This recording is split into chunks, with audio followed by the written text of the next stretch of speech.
मैं लोकेश चौधरी, प्रवक्ता इलेक्ट्रॉनिक्स, राजकीय पॉलिटेक्निक महाविद्यालय जोधपुर से हूँ। आज हम इलेक्ट्रॉनिक्स और इलेक्ट्रॉनिक्स फाइबर के subject code 206 wave propagation and communication engineering की फर्स्ट यूनिट इंट्रोडक्शन के सेकंड तथा third topic definition of modulation तथा third topic need of modulation in communication को डिस्कस करेंगे। पहले हम लोग लेते हैं second topic definition of modulation. हम सबसे पहले ये जानते हैं कि मॉड्यूलेशन है वो क्या होता है।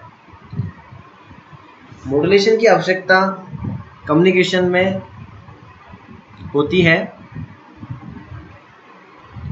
मॉड्यूलेशन की डेफिनेशन है,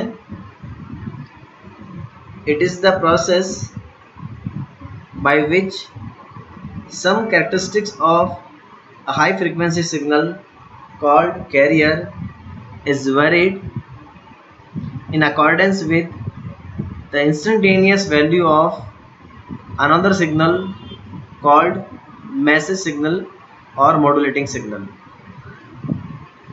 यानी मॉड्यूलेशन का जो प्रोसेस है उसमें दो प्रकार के सिग्नल होते हैं। उसमें एक सिग्नल होता है कैरियर सिग्नल, जो सामान्यतः हाई फ्रिक्वेंसी या उच्च आवृत्ति का संकेत होता है। दूसरा जो सिग्नल होता है वह मैसेज सिग्नल या मॉड्यूलेटिंग सिग्नल होता है। यह मैसेज सिग्नल या मॉड्यूलेटिंग सिग्नल संकेत जो होता है वो सामान्यतः कम फ्रिक्वेंसी या लो फ्रिक्वेंसी का होता है। अब मॉड्यूलेशन के प्रोसेस में जो हाई फ्रिक्वेंसी या कैरियर सिग्नल है उसकी कोई एक प्रॉपर्टी जैसे कि एम्पलीट्यूड या फ्रीक्वेंसी या फेज, कोई भी एक कैरेक्टरिस्टिक्स को हम मैसेज सिग्नल की इंस्टेंटेनियस वैल्यू यानी तात्क्षणिक मान के अनुसार बदलते हैं। कैरियर सिग्नल की जो भी कैरेक्टरिस्टिक्स मैसेज के अनुसार बदलती है उसी प्रकार से मॉड्यूलेशन का नाम हो जाता है। यदि हम कैरियर सिग्नल के एम्पलीट्यूड को वेरी करते हैं, बदलते हैं, आयाम को बदलते हैं, तो वो एम्पलीट्यूड मॉड्यूलेशन हो जाता है या आयाम मॉड्यूलेशन हो जाता है। अगर हम कैरियर सिग्नल की फ्रीक्वेंसी या आवर्ती को बदलते हैं तो फ्रीक्वेंसी मॉड्यूलेशन या आवर्ती मॉड्यूलेशन हो जाता है। इसी प्रकार से अगर कैरियर के फेज को हम बदलते हैं instantaneous value of message signal के अनुसार, तो वह फेज मॉड्यूलेशन या कला मॉड्यूलेशन जो है वो हो जाता है। ये विभिन्न प्रकार के मॉड्यूलेशन हमें प्राप्त होते हैं। तो मॉड्यूलेशन में हम लोग कैरियर की प्रॉपर्टी को या कैरेक्टरिस्टिक्स को मैसेज की इंस्टेंटेनियस वैल्यू के अकॉर्डिंगली बदलते हैं। आगे हम जानते हैं कि मॉड्यूलेशन कितने प्रकार का होता है। अगर हम मॉड्यूलेशन को ब्रॉडली या विस्तृत रूप से अगर बांटें तो ये दो प्रकार के हो सकते हैं, कंटिन्यूस वेव मॉड्यूलेशन तथा पल्स मॉड्यूलेशन।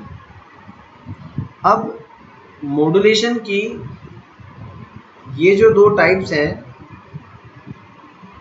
ये दोनों टाइप्स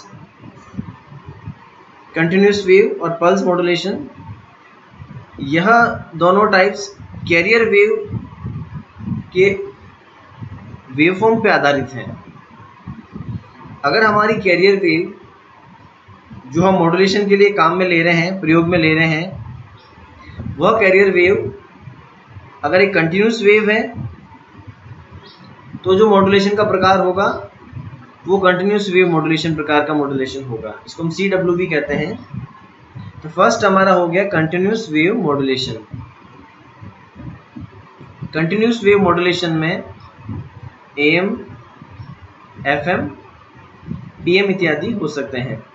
AM यानी एम्पलीट्यूड मॉड्यूलेशन, FM अर्थात फेज मॉड्यूलेशन, फ्रीक्वेंसी मॉड्यूलेशन और PM अर्थात फेज मॉड्यूलेशन।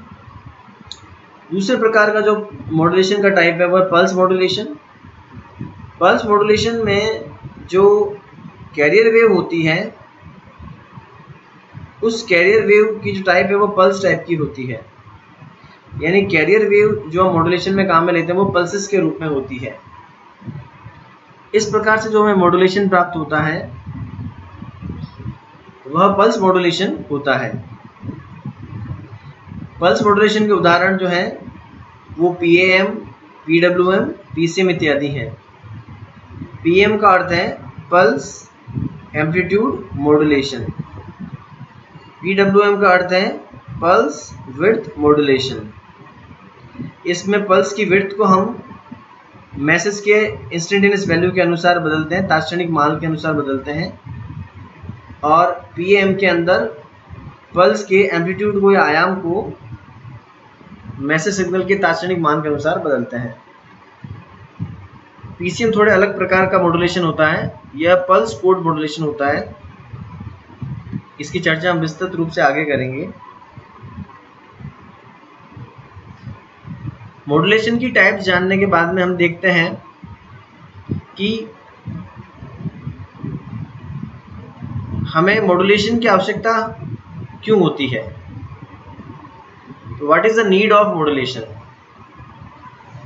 एग्जाम में कई बार बेनिफिट ऑफ मॉड्यूलेशन और एडवांटेज ऑफ मॉड्यूलेशन वो भी एक क्वेश्चन आता है, तो उसका भी आंसर यही होगा। तो नीड ऑफ मॉड्यूलेशन कह सकते हैं, मॉड्यूलेशन की आवश्यकता हमें कम्युनिकेशन में क्यों होती है। वैसे मॉड्यूलेशन की आवश्यकता के कई सारे कारण हैं, उसमें जो मुख्य कारण है वो हम डिस्कस कर रहे हैं। इसमें पहला कारण है practical height of antenna. Practical height of antenna में हम सबसे पहले ये जानते हैं कि अगर हमें फ्री स्पेस में किसी सिग्नल को, इलेक्ट्रोमैग्नेटिक सिग्नल को ट्रांसमिट करना है, तो उसको ट्रांसमिट करने के लिए जो ट्रांसमिटिंग एंटीना है उसकी हाइट लगभग कितनी होनी चाहिए। So for efficient radiation and reception, the transmitting and receiving antenna must have length comparable to the quarter wavelength of frequency used. इसका अर्थ यह है कि जो हम इलेक्ट्रोमैग्नेटिक सिग्नल, विद्युत चुंबकीय संकेत भेजना चाहते हैं, उसकी जो फ्रीक्वेंसी है, उस फ्रीक्वेंसी के आधार पर जो वेवलेंथ निकलती है, उस वेवलेंथ का लगभग 1/4 के आसपास एंटीना की लेंथ हमारी होनी चाहिए, अगर हम उसको एफिशिएंटली सिग्नल को, दक्षतापूर्वक सिग्नल को भेजना चाहते हैं। तो यहाँ पर हम इसको एक उदाहरण के द्वारा समझेंगे। Now if a message signal of bandwidth, message signal bandwidth for an AM broadcast system is limited to 5 kHz. Suppose हम एक AM broadcast system लेते हैं जिसमें जो मैसेज सिग्नल AM ब्रॉडकास्ट में यूज में ले रहे हैं उसकी मैसेज बैंडविड्थ 5 kHz है। 5000 हर्ट्ज का मैसेज सिग्नल है हमारे पास में। तो उस 5000 हर्ट्ज के मैसेज सिग्नल के लिए जो एंटीना हमें चाहिए, जो प्रैक्टिकल एंटीना जिसकी हाइट होनी चाहिए, वो अगर हम कैलकुलेट करना चाहें फॉर्मूले से, तो उसके लिए फॉर्मूला है L = λ/4, λ/4, और लैम्डा को हम लिख सकते हैं C/F। यहाँ पर C जो है वह फ्री स्पेस में विद्युत चुंबकीय तरंग जो है या इलेक्ट्रोमैग्नेटिक वेव है उसकी स्पीड है, और F जो है वो विद्युत चुंबकीय तरंग की आवृत्ति है। यहाँ पर हम फ्रीक्वेंसी की जगह 5 kHz यूज में ले रहे हैं, और C जो है स्पीड ऑफ लाइट यूज में ले रहे हैं 3 × 10⁸ मीटर/सेकेंड। तो ये जब मान हम रखते हैं तो हमें जो लेंथ मिलती है वह लगभग